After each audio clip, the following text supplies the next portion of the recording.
আসসালামু আলাইকুম। শুরু করছি আমৃত্যু ভালোবাসি তোকে উপন্যাসের পর্ব 15। লিখেছেন সালমা চৌধুরী, পাঠিকা জাহারা সুলতানা। আজ মঙ্গলবার। মেঘ রেডি হয়ে একেবারে নিচে নামলো। ক্লাস টাইম 30 মিনিট এগিয়ে দিয়েছে, তাই তাড়াতাড়ি যেতে হবে। খাবার টেবিলে বসে তাড়াহুড়োয় খাবার খাচ্ছে মেঘ। সামনে চেয়ার ফাঁকা, এতেই যেন মেঘের স্বস্তি কাজ করছে। রবিবারে ধমক খাওয়ার পর থেকে মেঘ ইচ্ছে করেই আবিরের থেকে দূরে দূরে থাকতে চাইছে। এদিকে আবির 8টার দিকে না খেয়ে অফিসে চলে গেছে। নিজের অফিসে কাজ শেষ করে তারপর বাবার অফিসে যাবে। মেঘও খাওয়া শেষ করে কোচিংয়ের উদ্দেশ্যে রওনা দিল। 2টায় মেঘ কোচিং থেকে এসে ফ্রেশ হয়ে খেতে বসেছে। 2 লোকমা মুখে তুলতেই কারো পায়ের শব্দে তাকায় মেঘ। আবির খাবার টেবিলের দিকে আসছে, অমনি মেঘের গলায় খাবার আটকে গেছে। খাবার গিলতে পারছে না মেয়েটা, কোনো রকমে পানি দিয়ে খাবারটা গিলল। এদিকে আবির বেসিনে হাত ধুয়ে এসে মামনিকে খাবার দিতে বলল।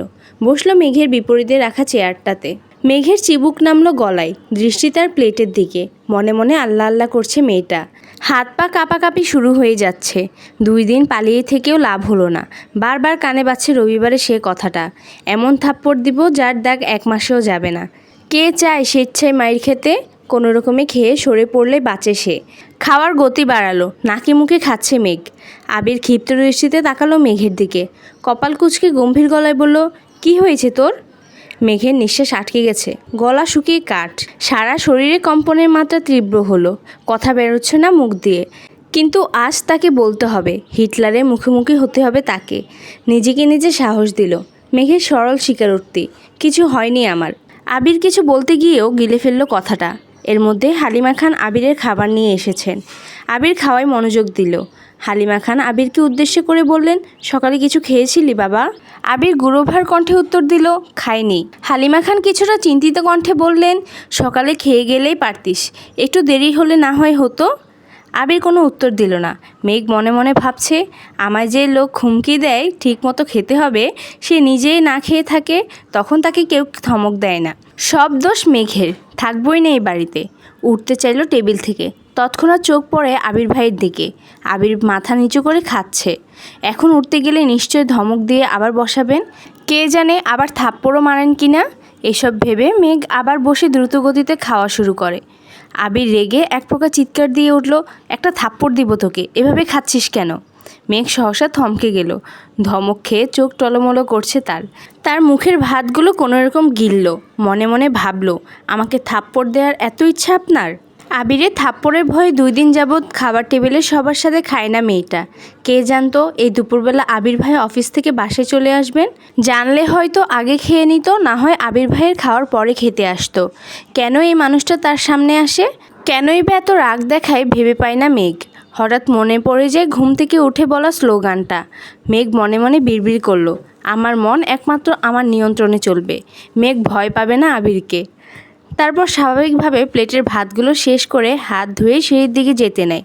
সোফার কাছ পর্যন্ত যেতেই মিম আর আদি দৌড়ে এসে জাপটে ধরে মেঘকে। আকস্মিক ঘটনায় কিছুটা ঘাবড়ে গেল মেঘ।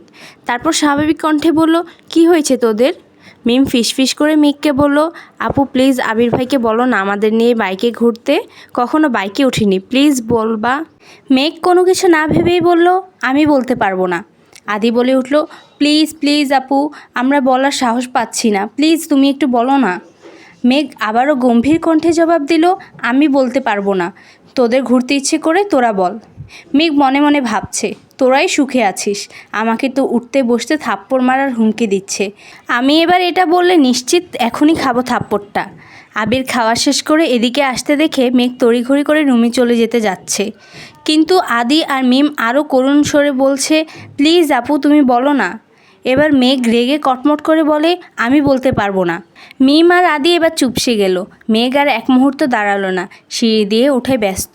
আবির বিষয়টা লক্ষ্য করেছে। আবির আদিকে জিজ্ঞেস করে, কাকে কি বলতে বলছিস ওকে? মিম শ্বাস টেনে সাহস নিয়ে বলল, ভাইয়া আমাদের আপনার বাইকে ঘুরতে নিয়ে যাবেন প্লিজ। মেঘ সিঁড়ি দিয়ে উঠতে উঠতে ফিসফিস করছে, বলছে, হিটলার নেবে বাইকে তোদের, সেগুড়ে বালি। আবির কণ্ঠ 3 গুণ ভারী করে উত্তর দিল, আমার বাইকে কাউকে উঠাবো না। কিছুদিন পর তানভীরকে বাইক কিনে দিব, তখন ও তোদের নিয়ে ঘুরবে। আদি হঠাৎ প্রশ্ন করে বসলো, তুমি তানভীর ভাইয়াকে নিয়ে ঘুরো না? আবির এবার স্বাভাবিক কণ্ঠেই বলল, এখনও তানবীর আমার বাইকে ওঠেনি, তবে ভবিষ্যতে উঠতে পারে। ওর সাথে তোদের সম্পর্ক কি? মিম আর আদি বোবা হয়ে রইল। মেঘের কথা ফলে যাওয়াতে নিজেকে নিয়ে গর্ব করতে করতে রুমের দিকে যাচ্ছে আর ভাবছে দুই ভাইয়ের গলায় গলায় সম্পর্ক, অথচ বাইকে ওঠার পারমিশন দেয়নি। ছি! সহসা অভিব্যক্তি পাল্টালো মুখের, বিড়বিড় করে বলল, হিটলারের থেকে আর ভালো কী আশা করা যায়? রুমে গিয়ে সোজা শুয়ে পড়ল। তৎক্ষণাৎ ফোনটা হাতে নিল। এই 2-3 দিনে একবারের জন্য ফেসবুকে ঢুকেনি সে। মন খারাপ কাটাতে ঢুকলো ফেসবুকে। কিছুক্ষণ ঘোরাঘুরির পর একটা পোস্ট সামনে আসছে। একদিন আগে আবির ফেসবুকে একটা অসম্ভব সুন্দর ছবি আপলোড দিয়েছে, সাথে ছোট করে ক্যাপশন লিখেছে, শূন্যতায় আমায় ঘিরে আছে আর আমি ঘিরে আছি মোহে। মেঘ ছবিটা দেখে যতটা খুশি হলো তার থেকে বেশি চিন্তিত হলো ক্যাপশনে কী বুঝিয়েছে তা ভাবতে। সে ক্যাপশন বোঝার চেষ্টায় মগ্ন হলো, মনে মনে আওড়ালো, উনি কি তাহলে সত্যি কারোর সাথে রিলেশনে আছেন? তৎক্ষণাৎ মনের ভেতর থেকে জবাব এলো, উনি প্রেম করলে তোর কি? তোরে যে উঠতে বসতে থাপ্পড় দেওয়ার ভয় দেখায়, তোর লজ্জা করে না এই হিটলারকে নিয়ে ভাবতে? সঙ্গে সঙ্গে ডাটা অফ করে ফোন রেখে দিল মেঘ। সত্যিই তো, সে তো আবির ভাইয়ের উপর রেগে আছে, তাহলে আবার আবির ভাইকে নিয়ে ভাবছে কেন? এদিকে আবির রুমে এসে 5 থেকে 10 মিনিট রেস্ট নিয়ে নিজের ল্যাপটপ আর কিছু কাগজপত্র নিয়ে বেরিয়ে পড়েছে।